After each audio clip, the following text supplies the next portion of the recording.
There are moments in your life that arrive disguised as something ordinary. A Tuesday night that feels like any other Tuesday night. A familiar silence that has settled between two people 1,000 times before. You don't recognize them as thresholds. There's no gilded frame, no solemn announcement. They are plain, unadorned doors standing slightly ajar in the long hallway of your existence. And you can either walk past them, forever wondering about the room you never entered, or you can push them open and change the architecture of your entire world. For me, that door was the few inches of space between my body and Liam's in the quiet dark of my bedroom, and the air in that space was humming with the weight of a question I was terrified to ask. He was, for all intents and purposes, asleep. At least, that was the story we had been telling ourselves for the past 6 weeks. It was a fiction we co-authored in silence, a fragile narrative held together by the flimsy pretext of nightmares and cold rooms and a loneliness he couldn't bring himself to name. His breathing was a slow, deep rhythm against my pillow, a sound that had become the new metronome of my nights.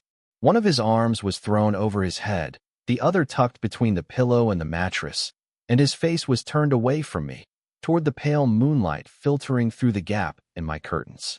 He was a landscape in repose, all sharp angles and long lines softened by sleep and shadow. I had spent so many nights just like this one, lying perfectly still, cataloging the cartography of his back, the slight curve of his spine, the way his dark hair fell across the white pillowcase.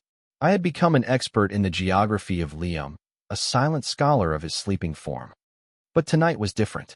The silence wasn't empty. It was charged, thick with everything we hadn't said. It felt less like peace and more like the held breath before a storm breaks. His stillness felt practiced, his breathing just a little too perfect, a little too rhythmic. It was the careful performance of a man trying to convince himself, as much as me, that he was unaware. I had been lying there for what felt like hours, my own heart a frantic, muffled drum against my ribs, my thoughts a tangled mess of hope and fear. This ritual of ours had started as a strange, desperate comfort and had slowly, night by night, morphed into a unique and exquisite form of torture. It was like being given a key to a room I was never allowed to actually enter, only stand at the doorway and look in. The comfort of his presence was inextricable from the agony of my restraint. Every night, I would lie beside him, a chasm of a few inches separating us, and I would build a fortress of self-control, brick by painful brick. Tonight, however, the fortress was crumbling. A strange, reckless current was pulling at me, a tide of longing that threatened to overwhelm the years of carefully constructed platonic boundaries. I was a photographer by trade, and my life was about observing, about capturing moments without disturbing them, about finding the truth in the spaces between things. I understood light and shadow, composition and focus. I knew how to wait for the perfect, unguarded instant. But this was different. This wasn't a subject through a lens. This was the axis on which my world had quietly, secretly begun to turn. I could feel the tectonic plates of our friendship shifting beneath me, grinding against each other, preparing for a quake that would either fuse us together or shatter everything we had built. The risk was immense, a fall from a height I couldn't even measure. But the potential reward was a quiet harbor I had only ever dreamed of. The air in the room was cool, but where his body radiated a subtle heat, the space felt warm. I could smell the faint, clean scent of his shampoo, a scent as familiar to me as my own. I watched the slow, steady rise and fall of his shoulders. Asleep. He had to be asleep. It was the only explanation that made sense, the only one that didn't threaten to upend the delicate ecosystem of our shared life. He was just my friend, my roommate, who was going through a hard time and needed a safe place to land. And I was just his friend, providing that safety. It was simple. It was platonic. It was a lie. It was the most complicated, emotionally fraught situation I had ever found myself in, and I was drowning in it. A single, desperate thought broke through the noise. Just say his name. Not a question, not a demand. Just the sound of it. A test. A flare sent up in the dark to see if anyone was really there. If he was truly asleep, he wouldn't stir. The silence would remain unbroken, and I would have my answer. The fiction would hold for another night. I could retreat, rebuild my fortress, and pretend this reckless impulse had never happened. If he was awake, well, I didn't let myself fully imagine that part. It was a door I was too afraid to open. My throat was dry, and the name felt heavy on my tongue, a word weighted with years of unspoken affection. It felt like a confession.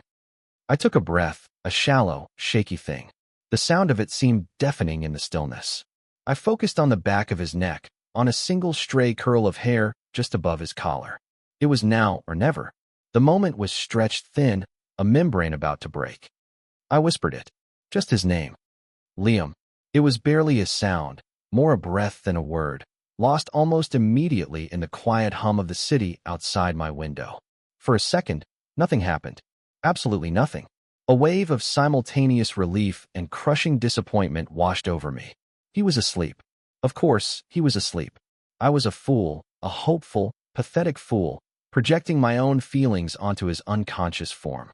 I closed my eyes, a bitter sort of resignation settling in my chest. I had my answer. The status quo was safe. My heart was not. And then he moved. It wasn't a sudden jerk or a sleepy shuffle. It was a slow, deliberate motion. The rhythm of his breathing hitched, just for a beat, before resuming its steady pace. And then, his arm, the one tucked beneath the pillow, slid out. He rolled onto his back, and then, impossibly, he turned toward me. My eyes flew open. In the dim light, I could just make out his silhouette, the shape of his face. His eyes were closed, but his body was now oriented entirely in my direction. My heart stopped. It simply ceased to function for a solid, terrifying second. He was still pretending. He was maintaining the fiction, but he was changing the script. And then he reached for me.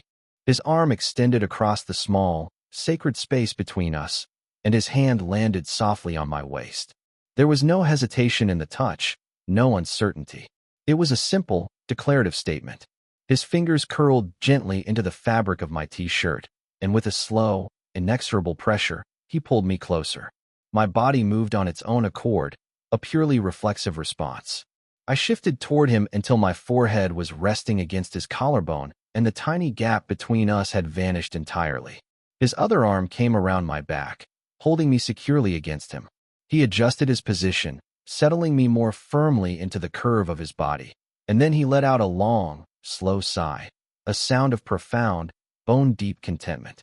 And there we were. The fortress was gone. The chasm was closed. I was inside the room. I was home. And he was, I realized with a sudden, breathtaking clarity, not asleep at all. To understand the sheer, seismic magnitude of that moment, you have to understand the foundation upon which it was built. You have to understand the years of careful distance, the friendship that I had guarded so fiercely because I knew, I had always known, that I was living with a quiet, secret vulnerability. Liam and I met during our first week of university, two bewildered kids trying to navigate the chaotic labyrinth of orientation week. I was trying to find the arts building to register for a photography elective, armed with a campus map that seemed to be written in a foreign language. He was jogging past, headphones on, a blur of kinetic energy, and I, in my flustered state, stepped directly into his path. The collision was less a dramatic meeting and more an awkward tangle of limbs and apologies. He helped me up, a wide, easy grin spreading across his face when he realized I was unhurt, just mortified. He pointed me in the right direction, and I expected that to be the end of it. Just another fleeting, anonymous campus interaction. But it wasn't. I saw him again a few days later in the ridiculously long line for the dining hall. He recognized me instantly. "Map guy," he'd called out, and the name, for some reason, stuck. He introduced himself properly, and we ended up talking for over an hour, completely forgetting about the food. I learned he was studying computer science, but his real passion was rugby. He talked about code and scrum halves with the same infectious enthusiasm. I was quieter, more reserved. I told him about my plan to major in fine arts, specializing in photography. He didn't scoff or make a joke about it being a soft subject, the way some others had. He was genuinely curious. He asked to see my work, and when I shyly showed him a few prints I'd brought from home, he studied them with a sincere, focused intensity that took me by surprise. He saw things in them, details and emotions I thought only I had noticed. In that first conversation, a strange and immediate sense of recognition passed between us. We were, on the surface, opposites, the artist and the athlete, the observer and the doer, but underneath, we spoke a similar language of passion for the things we loved. Our friendship solidified quickly, becoming one of the mainstays of my university experience. We fell into an easy rhythm. We weren't in the same classes or even the same social circles, but we made time. We had a standing weekly dinner at a cheap noodle place off campus. We'd cram for exams in the library, his desk littered with programming textbooks, mine with art history tomes. He'd come to my student gallery shows, and I'd go to his rugby games, standing on the sidelines in the freezing rain, not entirely sure of the rules, but cheering loudly whenever he had the ball. He was the steady, outgoing force in my life, pulling me out of my shell, while I was the quiet anchor, a calm port he could return to when the pressures of his own world became too much. And, of course, I fell in love with him. It wasn't a sudden, dramatic event. It was a slow, creeping dawn. It was in the way he'd look at me when he thought I wasn't paying attention, a soft, contemplative expression that was so different from his usual boisterous energy. It was in the casual, thoughtless touches, a hand on my shoulder, a playful shove, the way he'd lean against me when we were squeezed onto a crowded bus. Each one was a tiny spark that lit a fire I worked tirelessly to conceal. I knew he didn't see me that way. He saw me as his best friend, his brother. The evidence was irrefutable. There was a string of girlfriends, all bright and bubbly, and, most importantly, female.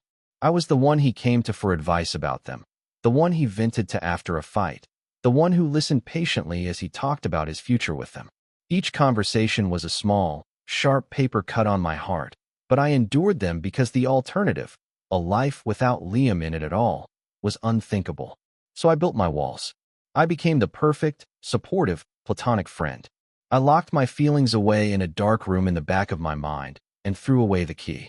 My affection for him was a photograph I kept face down, a secret I guarded more closely than any other. When we graduated, the idea of not living in the same city felt wrong, like a fundamental law of physics being violated. The thought of finding an apartment together came up so naturally it felt inevitable. For me, it was both a dream come true and a terrifying proposition. Living with him would mean constant proximity, a daily test of my carefully constructed defenses. But I couldn't say no. And so, we became roommates. We found a 2-bedroom place in a quiet neighborhood, close enough to the city center, but far enough away to feel like a sanctuary. Our lives, which had been running on parallel tracks, now merged. We shared a kitchen, a living room, a grocery bill. The casual intimacy of our friendship deepened into a comfortable domesticity. I learned the rhythms of his day, the pre-dawn alarm for his morning run, the sound of his furious typing when he was on a deadline, the way he'd always leave one cupboard door slightly ajar. He learned mine, my need for absolute silence when I was editing photos, my habit of leaving half-empty mugs of tea all over the apartment, my tendency to pace when I was wrestling with a creative block. We built a home together, a space that was uniquely ours. And for a few years, it was enough.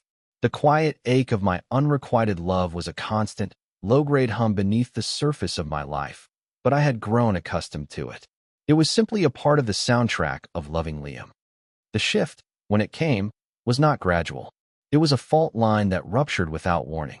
Liam had been working for a fast-paced tech startup, and for months, he'd been the lead on a massive, company-defining project. The pressure was immense, corrosive. He was working 14-hour days, fueled by caffeine and sheer force of will. He became a ghost in our apartment, a fleeting shape I'd see late at night, his face illuminated by the glow of his laptop screen, his shoulders tight with stress. He was running on empty, his usual vibrant energy dimmed to a faint flicker. I tried to help, leaving food for him, making sure he was at least drinking water, but he was locked in his own world of code and deadlines. Then came the launch day. I knew it was a big deal, but I didn't understand how big until I came home that evening to find him sitting on the living room floor in the dark, just staring at the blank television screen. The project had failed. A catastrophic bug had slipped through, crashing the entire system within an hour of going live. It was a public, humiliating disaster for his company, and he was taking the full weight of the blame. He looked hollowed out, utterly defeated. I had never seen him so broken. I sat down on the floor with him, not saying anything, just being a presence in the dark. After a long time, he finally spoke, his voice rough. He told me his girlfriend, Sarah, had broken up with him that afternoon. She had been patient with his work schedule for a while, but the stress and his total absence had finally worn her down. She'd told him she couldn't do it anymore, that he had nothing left to give her. It was a brutal 1-2 punch that had knocked him completely off his feet. That night was the first time the unspoken rules began to bend. He was too exhausted to even make it to his own bed. He just curled up on the couch, pulling one of the throw blankets over himself. I was working late in my ad hoc studio space in the corner of the living room, editing a shoot. I kept the light low, the sound of my keyboard a quiet counterpoint to his soft, ragged breathing. Around 3 a.m., I heard him stir and make a small, distressed sound in his sleep. I stopped what I was doing and just watched him for a moment. He looked so vulnerable, stripped of all his usual confidence. The line between friend and something more, a line I had so carefully policed, felt blurry and indistinct in the pre-dawn quiet. He wasn't the untouchable object of my affection anymore. He was just a person who was hurting, and my own complicated feelings felt secondary to his raw, immediate need for comfort. That night on the couch became the blueprint for the ritual that followed. It started innocently enough. A few days later, he'd claim he was too tired to move from the living room and would just crash there again. Then, he started migrating. He'd come into my room while I was reading or working, ostensibly just to talk, but he would end up lingering, eventually settling on the end of my bed, leaning against the footboard. He said my room was calmer than the rest of the apartment, that the quiet helped to shut off the noise in his head. I knew it was a pretext, but I didn't call him on it. A part of me, the selfish, hopeful part, was thrilled by this new proximity. The other part of me, the cautious, self-protective part, was terrified. The ritual escalated slowly, methodically. One night, after a particularly bad day at work, he came to my door, looking small and lost. He held up his pillow. "My room feels really empty tonight," he mumbled, not quite meeting my eyes. "Would it be weird if I just slept on your floor?" My room wasn't large, but I had a thick rug. I remember my heart pounding in my throat as I nodded, trying to seem casual, as if it were the most normal request in the world. So he slept on my floor, a few feet away from my bed. The next night, he did it again. The third night, he complained that the floor was making his back hurt from an old rugby injury. He looked at my queen-sized bed, a silent question hanging in the air between us. "We could build a pillow wall," I offered, my voice barely a whisper. It was a ridiculous, childish suggestion, but it was the only way I could give him permission while still maintaining a semblance of my own sanity. It gave us plausible deniability. We weren't sharing a bed. We were two friends occupying the same mattress with a clear, physical boundary. He agreed immediately, his relief palpable. That first night was agonizing. I lay ramrod straight, hyper-aware of his presence on the other side of the fluffy barricade. I could hear every breath, every tiny shift in weight. It was an intimacy so profound and so terrifying that I barely slept. Over the next few weeks, the pillow wall began to erode. It started with one pillow being accidentally knocked to the floor in the night. Then two. Soon, it was just a single, symbolic pillow between our heads. And then, one night, it was gone altogether. We were just two people sharing a bed, but we never spoke of it. In the morning, he would be gone before I woke up, or we would get up and make coffee, studiously avoiding any mention of the fact that we had spent the night a foot apart. It was a fragile, unspoken agreement, and it was during this phase that the sleeping touches began. I would wake up in the middle of the night to find his arm thrown over my waist, or his leg tangled with mine. Sometimes, I would wake up because he had shifted, pulling me against his back, fitting me into the curve of his body as if I were a piece of a puzzle he had been missing. The first time it happened, I froze, convinced he would wake up, realize what he was doing, and recoil in horror. But he never did. His breathing would remain deep and even, his body relaxed. He was, to all appearances, completely asleep. I began to live a double life, the daytime friend and the nighttime confidant to his unconscious, tactile needs.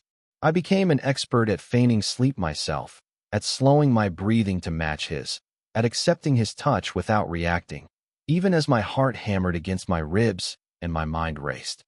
Was this real? Was it some subconscious desire breaking through his exhaustion and grief? Or was it just the random, meaningless movements of a deep sleeper?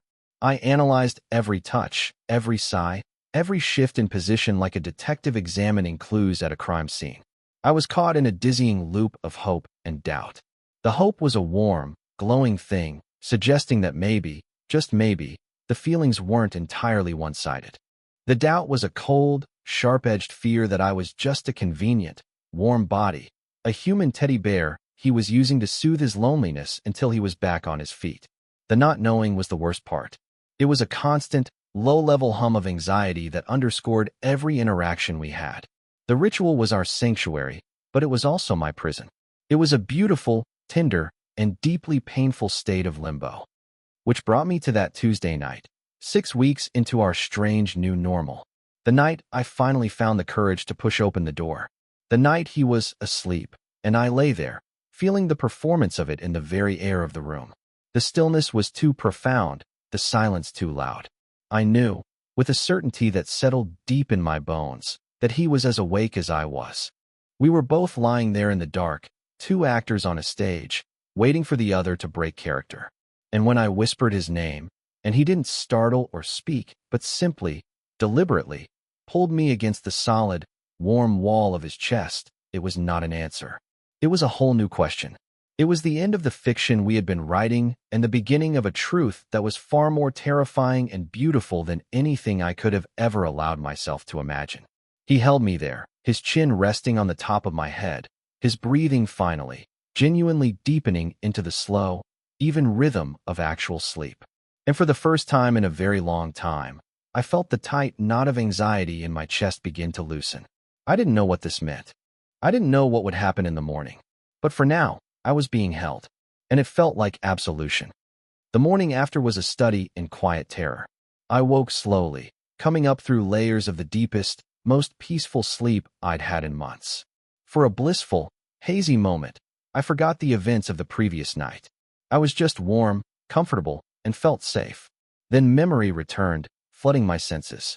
The feeling of Liam's arms around me, the solid weight of him, the undeniable, deliberate act of him pulling me close. My eyes snapped open. The other side of the bed was empty. The sheets were cool. A faint indentation on the pillow next to mine was the only evidence he had been there at all. A familiar, sinking feeling of dread began to pool in my stomach. I lay there for a long time, listening. The apartment was silent. Usually, on a weekday, I'd be able to hear the sounds of Liam's morning routine, the shower running, the clatter of the coffee grinder, the front door opening and closing as he left for his morning run. There was nothing, just the distant hum of city traffic. I finally forced myself out of bed, my body feeling heavy, my mind clouded with a thick fog of apprehension. I walked into the living room. It was empty. A quick glance at his bedroom door told me everything I needed to know. It was shut tight. Liam's door was almost never fully closed. He had a habit of leaving it ajar, a silent invitation that the lines of communication were always open. A closed door was a statement. It was a wall. It was a boundary being re-erected with brutal, silent efficiency. My phone buzzed on the kitchen counter. A text from him. My heart leaped into my throat. I snatched it up, my hands trembling slightly. Hey, got called in early for a meeting. Coffee's made. Have a good day. It was so normal. So aggressively, painfully normal. It was a masterful piece of avoidance, a conversational sleight of hand designed to pretend that nothing had changed, that last night had not happened. There was no mention of it, no acknowledgement. Just coffee and a good day. I felt a cold wave of something that felt horribly like shame wash over me. Had I imagined it all? Had I misinterpreted a sleepy, reflexive action as something more? My own desperate yearning could be a powerful lens, distorting reality, coloring everything in shades of what I wanted to be true. Maybe he really had been asleep, and his body had just moved on instinct toward a source of warmth. Maybe my whispering his name was a coincidence, a sound that bled into a dream. The thought was humiliating. I had built a cathedral of meaning out of a random, neurological twitch. The day passed in a blur of anxious distraction. I tried to work, to lose myself in the black and white world of my darkroom, but the images felt flat, lifeless. My focus was shot. Every creak of the floorboards in the apartment building, every distant siren, made me jump, thinking it was him coming home. I rehearsed conversations in my head, 1,000 different scenarios. Should I bring it up? Should I act as casual as he was? If I confronted him, I risked shattering the friendship completely, making him so uncomfortable that our living situation would become untenable. But if I said nothing, I would be complicit in erasing a moment that had felt like the most honest thing that had ever passed between us. I would be agreeing to go back into the dark room of my own feelings and lock the door, and I wasn't sure I was strong enough to do that again. He came home late, long after the sun had set. I heard his key in the lock, the soft click of the door. I was sitting on the couch, pretending to read a book, my entire nervous system on high alert. He walked in, dropped his bag by the door, and didn't look at me. "Hey," he said to the floor. "Hey," I replied, my voice sounding strained to my own ears. "Long day." The usual. He walked into the kitchen, opening the fridge and staring into it, his back to me. The silence stretched, thick and suffocating. This was the dance of avoidance, and he was leading. He was creating distance, putting physical objects, a refrigerator door, a countertop, between us. It was a deliberate, defensive maneuver, and it hurt more than any angry words could have. "Liam," I said, my voice quiet but firm. "I couldn't do it. I couldn't pretend. Can we talk for a second?" He flinched, a barely perceptible tightening of his shoulders. He closed the fridge without taking anything out. He leaned against the counter, finally turning to face me, but he kept his arms crossed over his chest, another barrier. His expression was guarded, his eyes shadowed.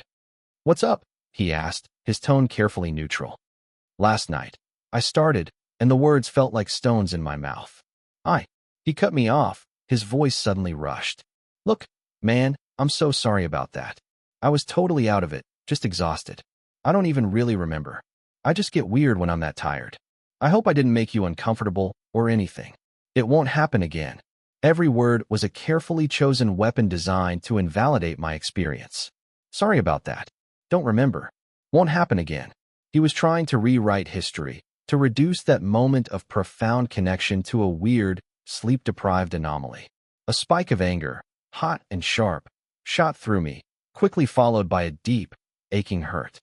He wasn't just rejecting the possibility of something more. He was rejecting the reality of what had already occurred. He was calling me a liar with his denial. "You were awake, Liam," I said, my voice low and steady, even though everything inside me was shaking. His eyes widened for a fraction of a second before his mask of nonchalance slipped back into place. "What? No, I wasn't. I was dead to the world." "No, you weren't. Not at first," I insisted, pushing myself to my feet. I needed to be on his level. I couldn't let him loom over me from the kitchen. "I said your name. And you heard me. You pulled me closer. Don't tell me you don't remember that." He looked away, his jaw working. The silence in the room was now heavy with confrontation. He ran a hand through his hair, a nervous gesture I knew so well. It was what he did when he was cornered, when the logical pathways of his programmer's brain were failing him. I don't know what you're talking about, Ethan," he finally mumbled, his voice losing its confident edge. It was a weak denial, and we both knew it. "Stop," I said, and the word was sharper than I intended. "Just stop lying. Please. If it was a mistake, just say it was a mistake. If you regret it, fine. But don't pretend it didn't happen. Don't make me feel like I'm crazy." My voice cracked on the last word, the raw hurt finally breaking through my composure. He looked at me then, really looked at me, and I saw a flicker of something in his eyes. It wasn't anger or annoyance. It was fear. He looked terrified. He finally dropped his arms, his posture slumping in defeat. "I can't do this," he whispered, his voice hoarse. "I'm messing everything up. Our friendship, it's the one good thing I have left, and I'm wrecking it." "By being honest?" I asked, my own anger softening into confusion. "How does honesty wreck it?" "Because I don't know what the truth is," he exclaimed, his voice rising with frustration and panic. "I'm so lost, Ethan. Ever since the launch failed, since Sarah left, it's like my whole life just fell apart. And you were just there? You're always there. You're solid. And being near you, it was the only time my brain would shut up. It was the only time I felt safe." He choked on the word, his eyes glistening. "And last night, I wasn't asleep. You're right. I heard you say my name, and it was like, for a second, everything was quiet. Everything made sense. And I acted. I didn't think. And then I woke up this morning, and the panic just hit me. What am I doing? What does this mean? I don't know who I am right now, man. How can I know what this is? His confession hung in the air between us, raw and painful and utterly, heartbreakingly honest. He wasn't rejecting me. He was rejecting himself, or rather, the version of himself who could want something he didn't understand. He was a man who dealt in logic and defined parameters, and his own feelings had become an unsolvable equation. The comfort he found with me didn't fit into the blueprint of his life, and the dissonance was tearing him apart. He was afraid. Afraid of what it meant about him, afraid of losing me, afraid of a future he hadn't planned for. The hurt I'd been feeling began to dissolve, replaced by a wave of profound, aching empathy. All this time, I had been so focused on my own secret, my own risk, that I hadn't truly seen the depth of his. He wasn't the unknowing initiator. He was the terrified initiator. He had opened the door, but the room on the other side scared him to death. I took a step closer, closing the carefully maintained distance between us. Okay, I said softly. Okay, I hear you. You're scared. I get it. To be honest, I'm terrified too. He looked up, surprised. You are? Liam, I have been in love with you for almost 10 years, I said, and the words, finally spoken, felt both impossibly heavy and blessedly light. Every day of our friendship has been a tightrope walk for me. So yeah, I'm terrified. I'm terrified that this is all just a symptom of your grief, and that when you start to feel like yourself again, you'll regret all of it. I'm terrified of losing my best friend. The silence that followed was different. It wasn't empty or tense. It was full. It was the silence of revelation, of cards on the table, of two people standing in the rubble of their old relationship, trying to see what could be built anew. Liam just stared at me, his expression a mixture of shock, disbelief, and something else, something I couldn't quite name. It was like watching a photograph develop in a chemical bath, a clear image slowly emerging from the gray fog. 10 years, he whispered, his voice full of wonder. I just nodded, unable to speak past the lump in my throat. He took a shaky breath and then, in a move that mirrored the one from the night before, he closed the final gap between us. He didn't pull me into a hug. He just rested his forehead against mine, his eyes closing. I could feel the slight tremor running through his body. I'm such an idiot, he breathed, the words a warm puff of air against my skin. All this time, you were the one. You were the one who was always there. I didn't have the right language for it. I didn't know what I was feeling. I just knew I needed to be near you. He paused, and I could feel him gathering his courage. I don't want to wreck this, Ethan. I want to figure out what this is. With you, if you'll let me. It wasn't a passionate declaration. It wasn't a solution. It was a starting point. It was a quiet, trembling agreement to be confused and scared together. And in that moment, it was everything I had ever wanted. Okay, I whispered back, my own eyes sliding shut. Okay, Liam.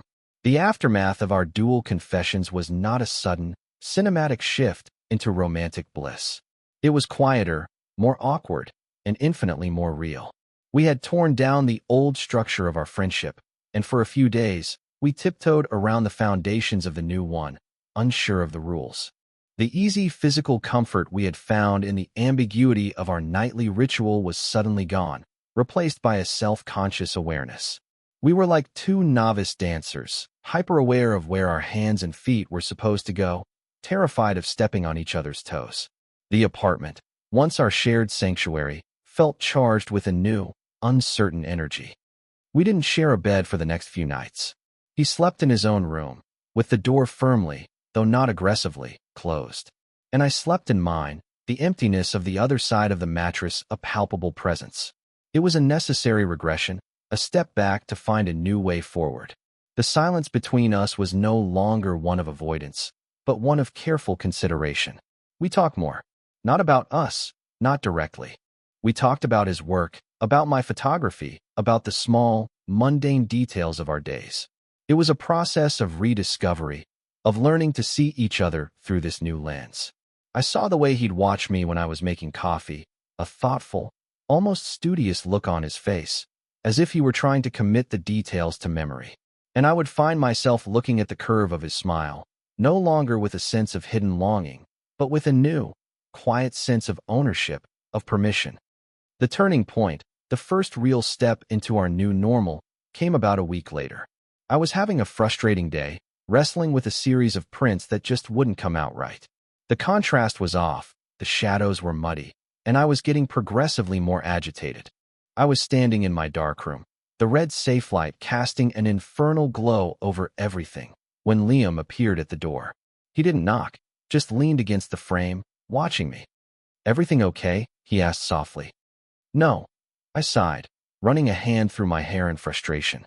"I can't get this right. It's like the image in my head and the image on the paper are two different things." He was quiet for a moment. Then he said, "Show me." I hesitated. My creative process was a private, often messy thing.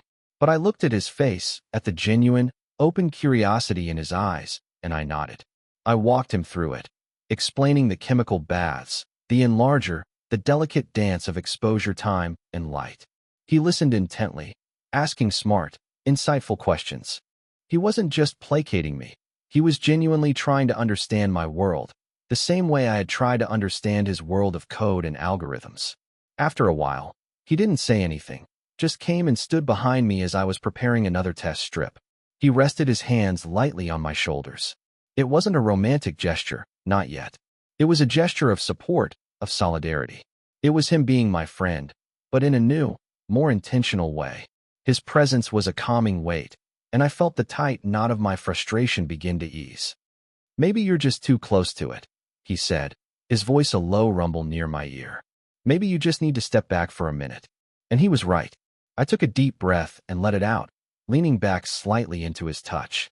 We stood there for a long time in the red-tinged darkness, in a silence that was comfortable and easy, the way it used to be, but with an undercurrent of something deeper, something more stable.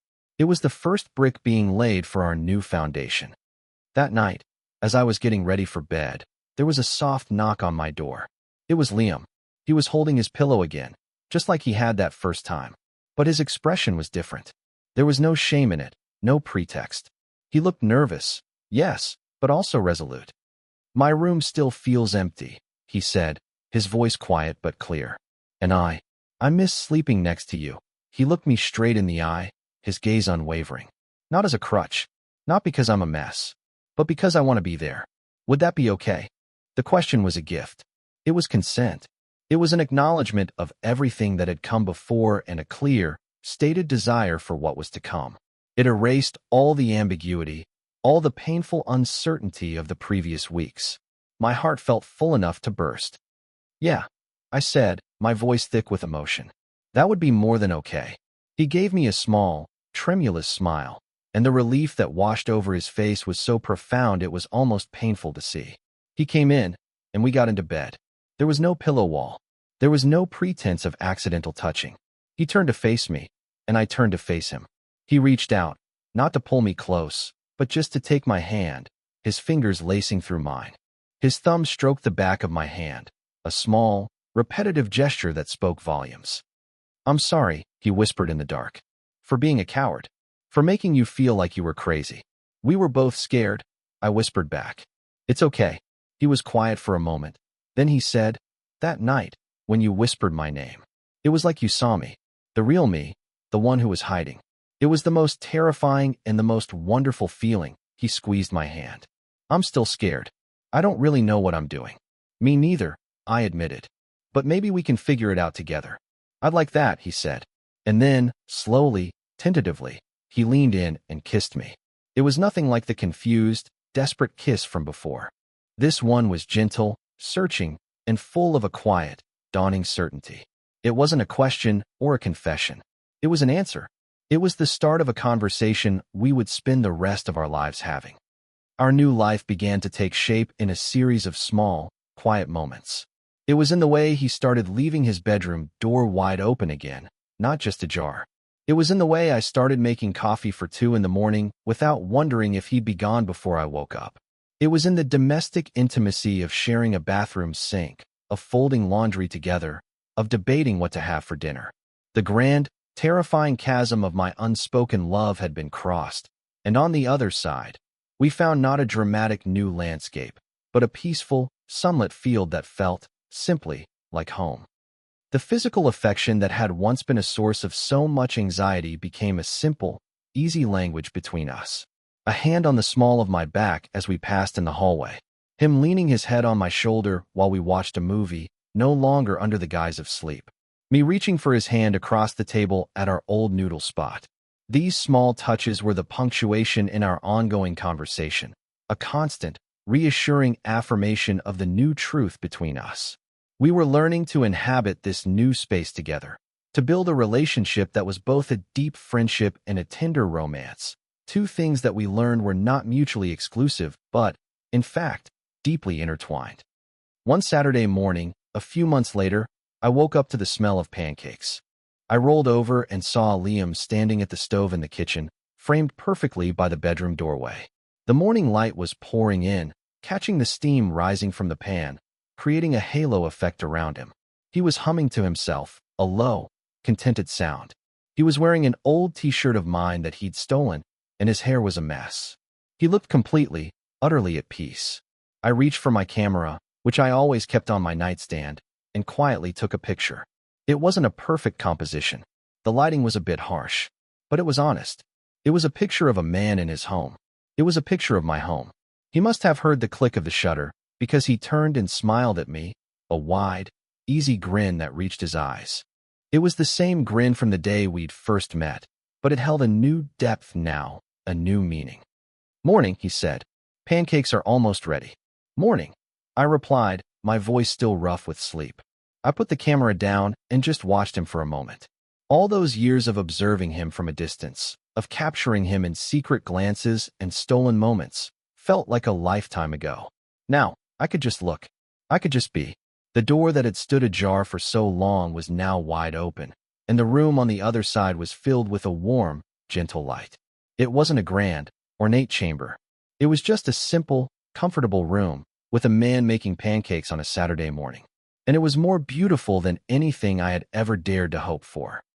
We learned that healing wasn't a destination you arrived at, but a process, a slow and steady mending. Liam eventually found a new job at a company with a healthier work-life balance, and the haunted, exhausted look left his eyes for good. He started playing rugby again, and I'd still go to his games, but now, when he scored, his first glance was always to the sidelines, to find my face in the crowd. And I began a new photography project, a series of portraits of him. Not just his face, but his hands, the back of his neck, the way he slept. They were not images of longing, but of love. They were quiet, intimate, and full of the beautiful, honest silence we had learned to create together. We had found our way out of the confusing twilight of what if, and into the simple daylight of what is. And we had done it not by ignoring our fears, but by admitting them, by holding them up to the light together, and realizing that they were much smaller and far less powerful than the love that had been there all along, waiting patiently to be named.